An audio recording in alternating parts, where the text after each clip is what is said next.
श्री स्वामी समर्थ. यशाचे द्वार उघडण्याचा एकमेव मार्ग म्हणजे श्री स्वामी समर्थ.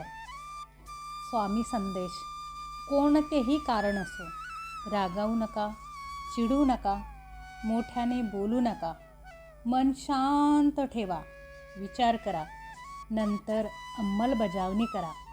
त्रास फक्त तुम्हालाच, सुख फक्त तुम्हालाच, मन शांतीसुद्धा तुम्हालाच.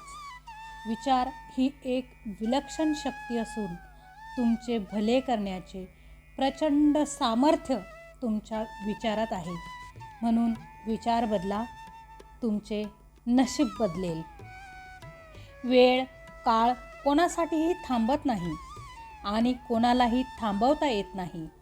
कर्माचे भोग भोगून संपवतात. भक्ती केल्याने संकट येणारच नाही असं कधी होत नसते, पण भक्ती करून संकटाचा वेग मात्र कमी करता येतो. जसं की जिथे हात जाणार होता तिथे मात्र बोटावर निभावलं. पण हे कळण्यासाठी स्वामी भक्ती असावी लागते. स्वामींवर आपले विश्वास आपला अतूट असला पाहिजे. तुझ्या पदाचा, प्रतिष्ठितपणाचा, पैशाचा अहंकार अजिबात करू नकोस.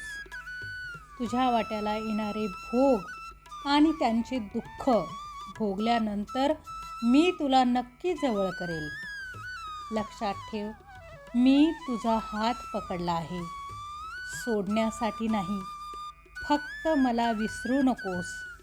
तुझे प्रत्येक चांगले कर्म मला समर्पित करत जा. विचारांवर लक्ष ठेवा, त्यांचे शब्द होतात. शब्दांवरही लक्ष ठेवा, कारण त्यांची कृती होते. कृतीवरही लक्ष ठेवा, त्या सवयीमध्ये बदलतात. आणि जर सवयीमध्ये त्या बदलल्या तर त्यांचे चारित्र्य घडते. चारित्र्यावर लक्ष ठेवले तर आपले भविष्य घडते. श्री स्वामी समर्थ.